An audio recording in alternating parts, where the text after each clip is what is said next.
그러므로 형제들아, 내가 하나님의 모든 자비하심으로 너희를 권하노니 너희 몸을 하나님이 기뻐하시는 거룩한 산 제물로 드리라. 이는 너희가 할 영적 예배니라.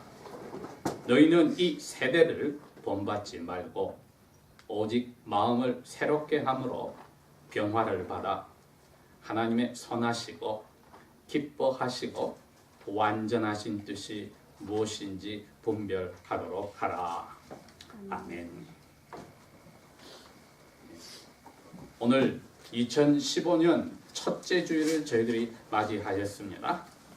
하나님께서 우리에게 복을 주시고 말씀으로 우리의 영혼을 먹여주시는 날이기도 합니다. 오늘 로마 교회에 사도 바울이 보낸 이 편지를 읽으면서 새 첫번 주일을 복 주시고 저희들의 몸과 마음을 이끌어 주시는 아버지께서 주신 말씀을 새겨보도록 합니다. 우리 모든 것을 바쳐야만 영적 예배가 됩니다. 그게 제목입니다. 우리의 모든 것을 바칠 때 영적 예배가 됩니다. 지금부터 근 500년 전에 마틴 루터를 통하여서 로마 교회의 잘못된 것을 고쳐서 하나님 앞에 참된 예배가 무엇인지를 저희들이 배웠습니다. 말씀으로 돌아가서 말씀에서 이야기하는 참된 예배가 무엇인가? 그러니 말씀에서 떠나서는 사람들이 만들어내는 예배가 될 것이니 참된 예배는 말씀 속에서 찾아야 한다는 것입니다. 그래서 성경으로 돌아가자. 교회의 전통이나 사람들이 만들어낸 방법이 아니라 하나님 말씀 속에서 참된 예배를 찾자. 그렇게 이야기가 나왔습니다. 자, 이렇게 되어서 로마서 12장은 마침 그 이야기가 나옵니다. 너희가 할 영적 예배가 이것이다 밝혀 주었습니다. 그랬으니까 우리를 그대로 두신다면은 사람들은 영의 존재이기 때문에 영이 요구하는 것을 찾아가는 욕구가 있어서 스스로가 만들어내는 신을 만들고 예배하려 합니다. 그러나 오늘 로마서 12장은 너희들이 할 예배는 이러하다고 밝혀주셔서 저희들이 말씀 속에서 참된 예배를 붙잡습니다. 그런데 그 500년 전에 말씀으로 돌아갔을 때 참된 예배가 또 이렇게 밝혀졌습니다. 우리가 숨을 쉬고 사는 동안에는 어디서 무엇을 하든지 그게 다 예배더라. 이것을 발견했습니다. 정해놓은 주일 예배 시간 1시간, 2시간 와서 하는 이 공적 예배만 예배가 아니라 삶 전체가 어디서 무엇을 하든지 예배더라는 것을 발견했습니다. 왜? 그게 여기 오늘 사도 바울이 로마 교회에 쓴 편지에 하나님의 자비로 너희들을 죄에서 죽었다가 건져내었으니 어떻게 살래 할 때 답을 준 것과 똑같습니다. 그래서 1절이 그러므로로 시작한 것은 그 앞에 편지 내용은 너희들이 죄로 죽었는데 예수님 안에서 하나님이 너희들의 죄를 대신 벌리고 자비롭게 너희들 죄를 용서하여서 하나님의 아들, 딸로 살게 하였다. 그리고 성령님이 다시 예수님을 만날 때까지 아버지의 사랑으로 너희들을 지켜주고 기도도 할 거다. 자, 이제 어떻게 살래? 했더니 예배하는 삶을 살아야 한다. 이게 사도 바울이 로마 교회에 주신 성령님의 말씀이었습니다. 이게 아버지의 뜻이라는 겁니다. 2절에 그렇게 표현했습니다. 하나님의 선하시고 기뻐하시고 완전하신 뜻이다. 그게. 그러니 예배하는 삶이 하나님이 우리를 향하신 뜻이란 겁니다. 완전한 뜻이고 선하신 뜻이고 그 다음에 기뻐하시는 뜻이다. 이 표현은 다름이 아니라 하나님의 마음을 성경에서 우리에게 알려준 만큼 우리가 알게 되니까 특별히 여기에 기뻐하시다는 이 단어가 그냥 기쁘다는 표현보다는 우리로 하여금 2절에 나오듯이 기뻐하는 산제사로 바친다 할 때 그 기쁨이 감정적인 기쁨이 아니라 마음에서 우러난 생각에 이루어진 뜻을 이야기합니다. 즉 하나님께서 우리에게 마인드를 생각을 하여서 하나님의 뜻을 알게 하는 그 생각하여서 찾아내는 하나님의 뜻. 우리 감정이 뜨거워졌을 때 이게 하나님의 뜻이다 하는 게 아니라 말씀 속에서 이거구나 깨달았을 rational will, 논리적으로 깨달은 하나님의 뜻이란 겁니다.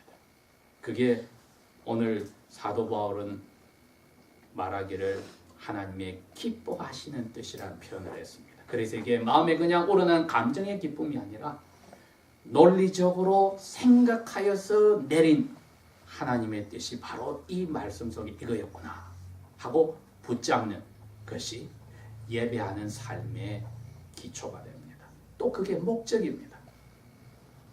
그러니 1절에 너희들의 몸을 살아있는 제물로 바치는 게 예배라고 했을 때 그게 어떻게 가능할까 했더니 2절을 먼저 이해를 해야 됩니다. 생각이 바뀌어야 한다. 여러분, 그래서 오늘 저희들은 우리의 모든 것을 하나님께 바치는 삶이 예배라고 했을 때 어떻게 그게 가능할까 했을 때 생각이 바뀌는구나. 여러분, 생각이 바뀌지 않으면 사람의 행동은 바뀌지를 않습니다. 생각이 바뀌어야 행동을 하고 행동을 계속하다 보니 습관이 만들어져서 생각 없이도 그 행동이 나오게 되는데 시작은 역시나 너의 마음을 변화를 받아라고 하는 이 마인드를 이야기합니다. 사람의 몸과 반대되는 몸에게 명령을 내리는 생각이 바뀌어야 한다. 근데 이건 명령한다고 바뀌어지는 게 아니었습니다. 위로부터 죽은 생각을 성령님이 오셔서 깨워줄 때 성경 그것을 다시 태어난다고 했습니다. 중생이라고 했습니다. 그게 이루어지면은 생각이 바뀌어버렸습니다. 그전에는 죄로 죽었던 생각이었는데 아담과 그의 아내가 여호와 하나님의 소리를 듣고 겁먹고 숨었던 바로 그 죽은 생각이었는데 성령님이 오셔서 우리의 생각을 새로 태어나게 바꿔주셨을 때 사람의 본래의 모습을 찾았습니다. 그리고 그 본래의 모습이란 하나님을 영원토록 재미있어하고 즐거워하고 하나님의 생각을 알아서 그 생각에 맞추어서 이 세상을 꾸려나가는 그 모습, 그게 바로 살아있는 관계가 예배였습니다. 이 세상에서 그 모습이 어디서 나오느냐? 서로 몸과 마음을 다 주는 부부 사이에서 나옵니다. 관계가 끊어지지 않고 그 무엇이 그 사이를 끼어들지 못하고 서로를 이해하고 사랑하고 감싸주는 그 아름다운 관계가 보이지 않는 하나님과 그의 아들, 딸이 가지는 모습의 그림자입니다. 그러니 결혼한 부부가 참된 부부 생활을 한단 말은 그 모든 일거수일투족이 하나님을 예배하는 삶이고 하나님이 그 자녀들에게 선물을 주셨다면 그 자녀들이 부모의 말씀에 따라 하나님을 만나고 예수 그리스도를 만나고 성령님께 붙잡히는 삶을 살면은 그 자녀 교육이 예배의 삶입니다. 그리고 거기에 순종하여 주님을 닮아가는 자녀들의 삶이 예배하는 삶입니다. 그렇게 함으로 이 세상에 사람을 만드신 하나님의 목적이 이루어지는 방법은 예배하는 데서 이루어지더라. 저희들이 이것을 잊어버리지 않아야 6일 동안에 마음대로 살고 예배당에 와서 한두 시간 하나님 앞에 모여 예배하는 것이 예배라고 착각하지 않게 되는 것입니다. 사도 바울은 지금 그것을 이야기합니다. 그러니 너희들은 하나님의 은혜로 생각이 바뀌었으니까 예배당 밖을 나가자마자 눈에 귀에 들어오는 것들이 다 이 세상에서 사탄이 지배하고서 넣어주는 그 문화요, 생활 습관이요, 사람들의 사는 목적이요, 교육의 목적이요, 사업하는 목적이요, 가정을 꾸리는 목적이요, 직업을 가지는 목적이요, 이사하고 휴가 가고 놀러 가고 오락을 즐기고 모든 것이 사탄의 영향을 받은 사람들이 하는데 너희들이 혹하여 넘어가지 말아라는 거지요. 그러려면은 생각이 성령의 주신 은혜로 바뀌어야만 그와 반대되는 생각에서 나오는 모든 돌아가는 것에 저희들이 마음이 닮아가지 않는다는 것입니다. 그래서 2절이 기초입니다. 하나님의 은혜로 생각을 바꾸면 너희들은 이 세상을 본받지 않게 되느니라. 구약시대에 모든 이스라엘 나라 전체가 교회 멤버들이었지만은 그 가운데서도 한 가문, 레위 가문을 통하여서 하나님이 너희들은 나머지 이스라엘 11가문의 사람들을 대표해서 너희들을 위해서 직업을 가지지도 말고 장사하지도 말고 살지도 말고 나를 위해서만 살아라 하고 레위 지파를 떼어놓았습니다. 그래서 이분들은 자기 스스로 마음대로 살 수 없이 다른 11지파와는 다르게 1년의 시간을 정해서 제사장들은 하나님의 전에 와서 제사하는 데 쓰이고 노래하는 레위 지파는 자기 순서대로 와서 노래하고 성전 안에 있는 물건들을 다뤄야 되는 지파들은 와서 그 가문은 그 성전에 있는 물건들을 취급하고 성전의 그 나머지 땔감부터 시작해서 불을 태우고 남은 재를 치우는 가문들은 와서 그것을 재를 치우고 그리고 성전문을 지키는 가문은 와서 성전문을 지키고 다 자기의 할 일을 레위 지파에 있는 모든 가문들은 하나님만을 위해서 살기로 하나님이 명령을 했습니다. 그렇게 하고 나머지 11지파들이서 열심히 농사짓고 일하고 벌어서 그 레위 지파를 먹여 살리도록 하나님이 명령을 했습니다. 그런데 그 레위 지파 중에서도 아론 가문만이 제사장의 역할을 하여서 1년에 한 번씩 그 대표는 성전의 제일 거룩한 곳에 들어가서 하나님 앞에 피를 흘린 모습을 뿌리고 나서 백성을 대신하여 기도할 수 있는 자리가 있었습니다. 이것을 대제사장이라고 하는데 예수님이 오셔서 그 대제사장이 되고 나서는 우리 보고 그럽니다. 사도 베드로를 통하여 너희들이 바로 그 제사장이다. 그 말은 하는 일이 하나님을 위해서 성전에서 사는 것 외에 다른 건 못한다. 그렇게 이야기를 했습니다. 그러면 다른 11지파의 사람들은 하나님을 위해서 살 수 없는가? 했더니 민수기 6장 1절에서 21절에 나실인이라는 제도가 있었습니다. 이게 뭐냐? 나머지 11지파 중에 누구든지 자기도 제사장처럼 하나님 앞에서 정해놓은 시간에 자기의 삶을 전부 다 바치겠다. 그래서 자기의 가족이 그 사이에 죽었다 할지라도 가족과 떨어져서 장사에도 참여를 하지 않고 만약에 장사에 참여했으면은 다시 하나님 앞에 시간을 정해서 자기를 깨끗하게 해서 하나님만을 위해서 살게 되었다. 그런 약속을 할 수 있는 사람들을 나실인이라고 하는데 누구든지 그렇게 결정하면 해라.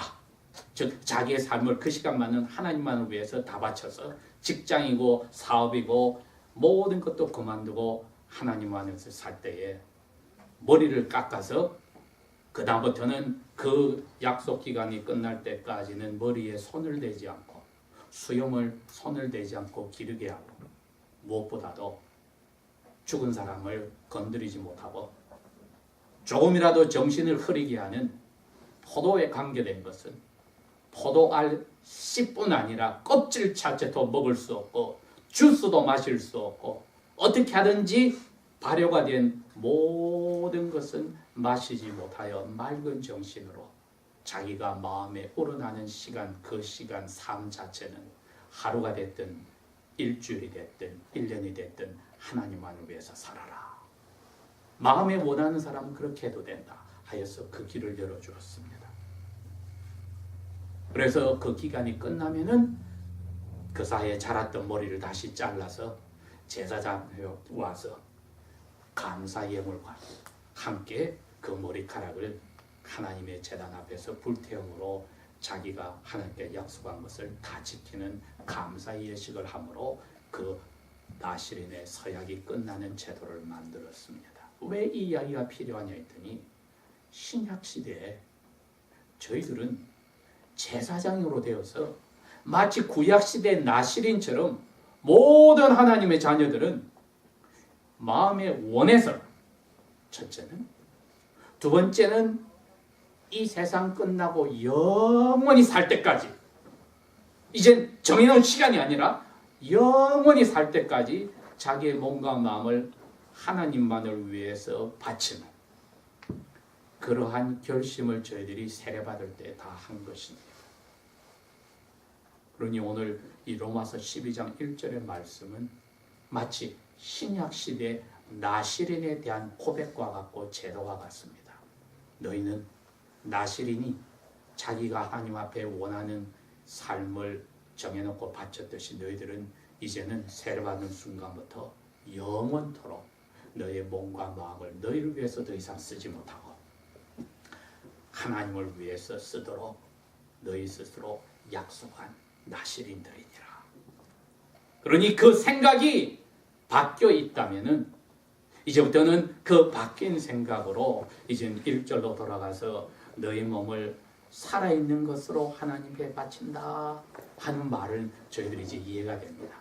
아, 구약시대는 내 잘못을 하나님 앞에 가져올 때, 또 나시린이 하나님 앞에 즐겁게 자기 삶을 바칠 때 짐승을 죽여서 하나님 앞에 가져왔는데 우리는 예수님의 이름으로 오니까 살아있는 우리의 몸과 마음을 바치는 그러한 예배의 삶이 그리스도인의 당연한 자연적인 삶이구나. 사도 바울은 로마 교인들에게 그것을 가르치면서 자기 자신도 그렇게 살았고 우리 보고도 그렇게 사는 것이 날마다의 삶의 자연스러운 그리스도인의 모습이라는 것을 가르치는구나 하고 저희들이 오늘 배운 겁니다. 너희들이 하나님이 기뻐하시는 거룩한 산제물로 바쳐라 하는 이 말도 아까 말했듯이 기뻐함이란 뜻이, 기뻐하시라는 뜻이 하나님을 찬양하는, 머릿속에 깨달아서 찬양하는 삶, 그것을 1절에서 이분은 기뻐하는 산제물이라고 표현을 했습니다. 자, 그러니 우리 그리스도인의 삶은 무엇보다도 말씀을 통해서 깨달았습니다. 내 스스로 생각이 바뀐 게 아니었다.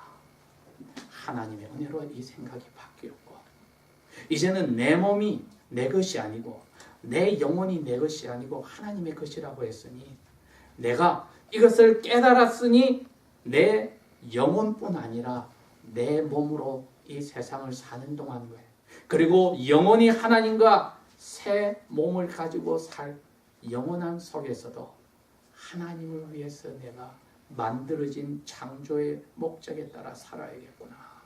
이게 마음속에 오늘 결심이 들어서야 합니다.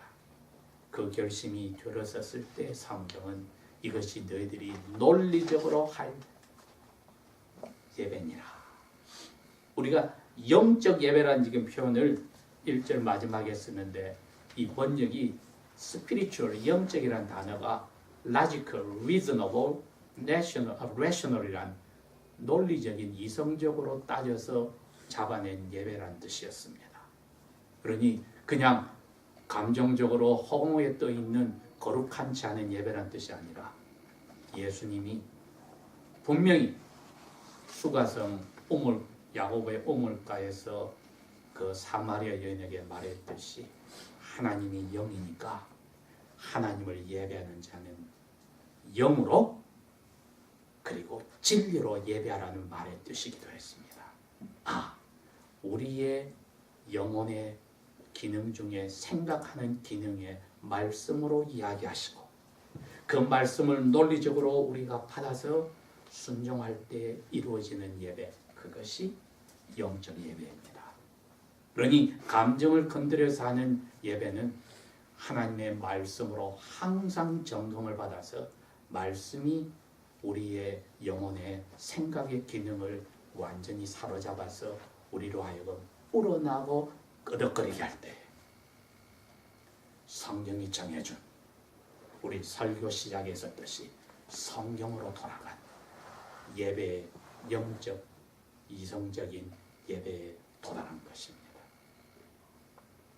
우리 그리스도인들이 나신이라는 것을 이제는 확실히 알았으니 날마다의 우리의 생각을 하나님이 한 번이라도 죄 속에서 젖어들지 않도록 날마다 새롭게 하여 주소서 하는 고백이 우리가 아침에 눈을 뜰 때마다 있고 밤에 잠자기 전에마다 하루 동안에 또 새 속에 물든 생각이 있으면 깨끗하게 씻어주어 하나님을 기뻐하는 영적 예배의 자세가 계속 유지되게 해달라고 기도한다면 올 한 해도 주님이 주신 우리의 삶 속에 예수를 닮아가는 그 삶은 점점 커질지언정 사라지지 않을 것입니다.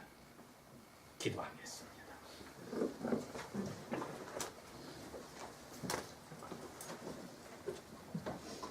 아버지 하나님, 이제 저희들의 말씀 속에서 생각을 바꾸어 주신 은혜, 우리의 영을 움직여서 우리의 몸과 마음을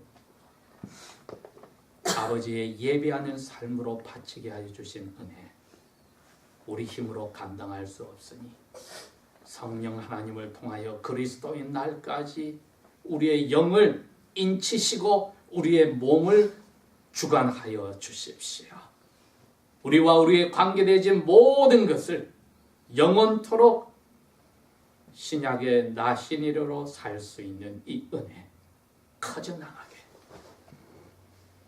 도와주십시오.